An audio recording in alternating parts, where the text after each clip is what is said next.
अस्सलामुअलैकुम dear 10th class students. तो आज के इस लेक्चर में एक्सरसाइज 3.4 इसका मैं क्वेश्चन नंबर 3 करवाऊंगी। तो इससे प्रीवियस लेक्चर्स में मैं क्वेश्चन नंबर 1 और 2 उनके तमाम तर पार्ट्स करवा चुकी हूँ। इस क्वेश्चन नंबर 3 के टोटल 4 पार्ट्स हैं, तो 1 बाय 1 आज के इसी लेक्चर में मैं इसके चारों पार्ट्स करवाऊंगी।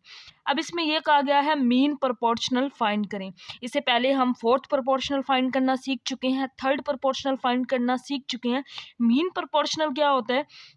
अब इसमें जो प्रोपोर्शन होता है वो इस फॉर्म में होता है A/B, और यहाँ पे अगर B है तो यहाँ पे भी वही वैल्यू आती है, और यहाँ पे हम लिख सकते हैं फिर इसके बाद D।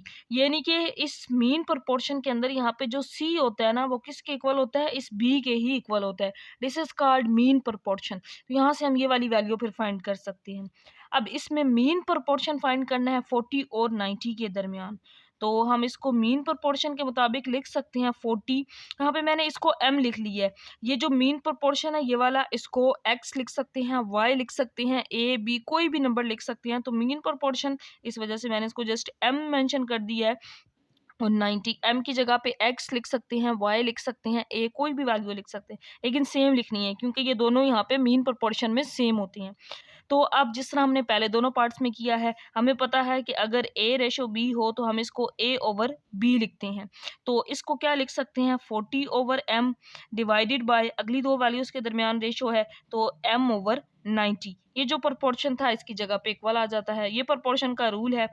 तो अब क्रॉस मल्टीप्लाई कर देंगे, m से मल्टीप्लाई होगा m² और 40 को मल्टीप्लाई कर देंगे 90 के साथ।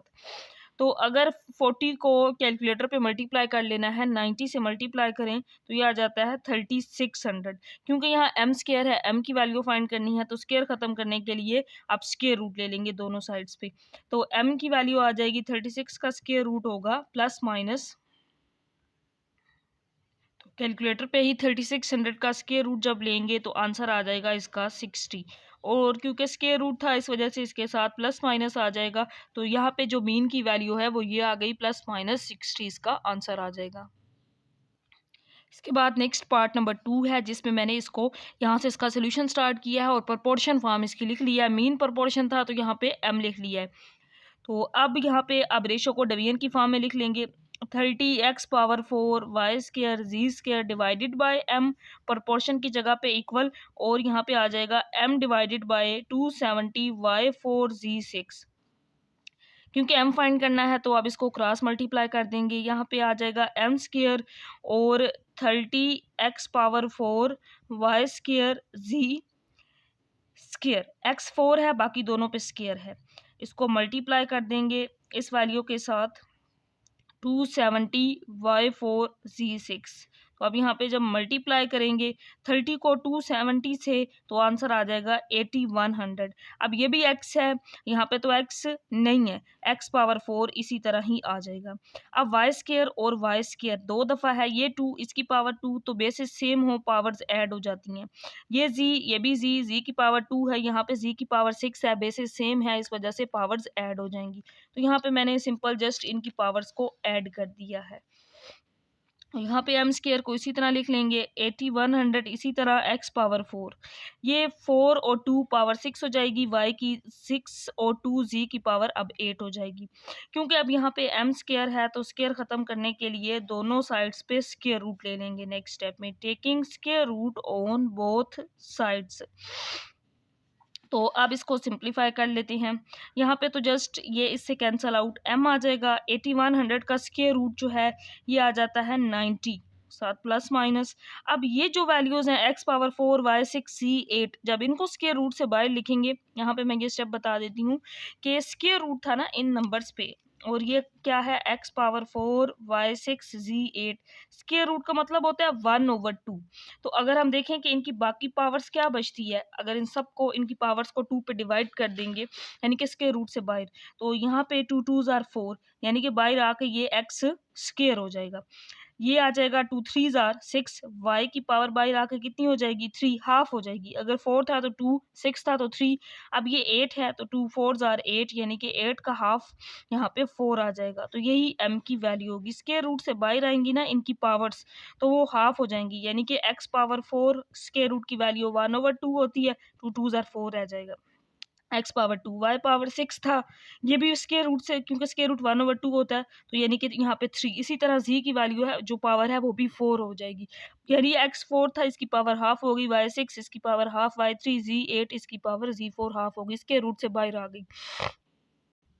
इसके बाद नेक्स्ट पार्ट नंबर 3 है।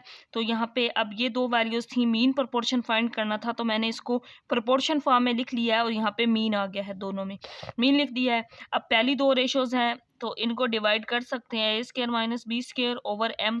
अब अगली दो रेशोज़ हैं तो इनको इस तरह लिख सकते हैं, एम ओवर ए माइनस बी, ए प्लस बी।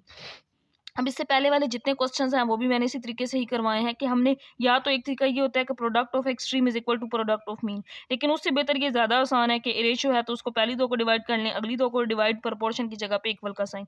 तो अब नेक्स्ट स्टेप में एम फाइंड करना है, क्रॉस मल्टीप्लाई कर देंगे, ये एम स्क्वायर हो जाएगा, ए स्क्वायर माइनस बी स्क्वायर, इसको मल्टीप्लाई कर देंगे ए माइनस बी और ए प्लस बी। तो एम स्क्वायर को इसी तरह लिख लेंगे। अब यहाँ पे ए स्क्वायर माइनस बी स्क्वायर है, तो ये एक फार्मूला है कि अगर A square minus B square हो तो ये इक्वल होता है ए माइनस बी और ए प्लस बी। हम इसको एक दफ़ा प्लस में भी लिखते हैं और एक दफ़ा माइनस में भी। तो यहाँ पे जो ए स्क्वायर माइनस बी स्क्वायर है इसको लिख सकते हैं ए माइनस बी और ए प्लस बी, मल्टीप्लाई ये वाली वैल्यू इसी तरह लिख लेंगे, ए माइनस बी और ए प्लस बी। अब यहाँ पे कौन सी वैल्यू दोनों में से कैंसिल आउट है, वो ए प्लस बी दोनों में डिवीजन में सेम था, कैंसिल आउट। अब यहाँ पे ए माइनस बी रह गया, मल्टीप्लाई ए माइनस बी, तो ये ए माइनस बी दो दफ़ा है, इसको ए माइनस बी का होल स्क्वायर लिख सकते हैं। अब स्क्वायर ख़त्म करना है, इस वजह से दोनों साइड्स पे स्क्वायर रूट ले लेंगे, सो एम की वैल्यू आ जाएगी प्लस माइनस ए माइनस बी। ये आ जाएगा इस मीन प्रोपोर्शन का जो हमने फाइंड करना था, जिसको हमने लेट एम किया था, उसका आंसर ये आ गया। इसके बाद क्वेश्चन 3 का जो लास्ट पार्ट है, पार्ट नंबर 4, इसकी स्टेटमेंट मैंने यहाँ पे लिख लिया। गिवन क्वेश्चन ये था, अब मीन प्रोपोर्शन फाइंड करना था तो इसको मीन प्रोपोर्शन की फॉर्म में लिख लिया है। यहाँ पे मीन प्रोपोर्शन क्या, एम लिख लिया है। इसको ए भी लिख सकते हैं, कोई और वेरिएबल एक्स वाई लिख सकते हैं, बट एक्स वाई यहाँ पे यूज़ हो गया था तो डिफरेंट यूज़ कर लें ताकि इसमें आसानी हो जाए सॉल्व करने में।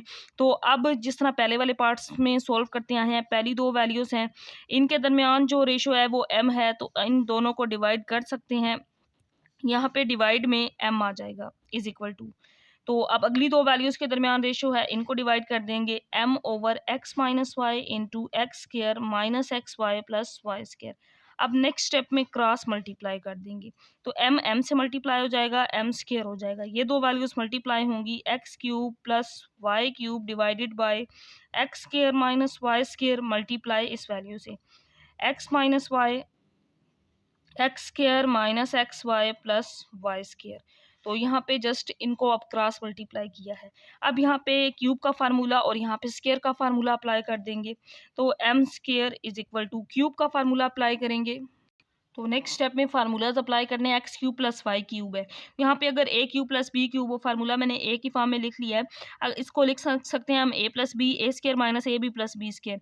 अगर A square minus B square हो तो इसको ए माइनस बी और ए प्लस बी, तो ये दोनों फार्मूलाज अब हमने यहाँ पे अप्लाई कर देने हैं। X cube plus y cube की जगह पे लिख सकते हैं x plus y x square minus x y plus y square, और इस x square minus y square की जगह पे एक दफ़ा प्लस में और एक दफ़ा माइनस में, x minus y x plus y multiply x minus y divided by x square minus x y plus y square. अब इसमें से जो जो वैल्यूज़ कैंसल आउट होती हैं उनको कैंसल आउट कर देंगे, एक्स माइनस वाई इस एक्स माइनस वाई से, एक्स प्लस वाई इस एक्स प्लस वाई से cancel out, x square minus x y plus y square इस वैल्यू से कैंसल आउट। तो सारी values cancel out, just m एक इसमें वन रह गया। एम का स्क्वायर है, स्क्वायर खत्म करने के लिए दोनों साइड्स पे स्क्वायर रूट ले लेंगे, तो यहाँ से जो मीन प्रोपोर्शन है एम, इसका आंसर आ जाएगा, वन का स्क्वायर रूट वन नहीं होता है और इसके साथ प्लस माइनस आ जाएगा। तो यहाँ पे मीन प्रोपोर्शन का जो आंसर है वो वन है और साथ इसके स्क्वायर रूट वन था, इस वजह से प्लस माइनस लगा देंगे। ये था इसका लास्ट पार्ट, पार्ट नंबर 4।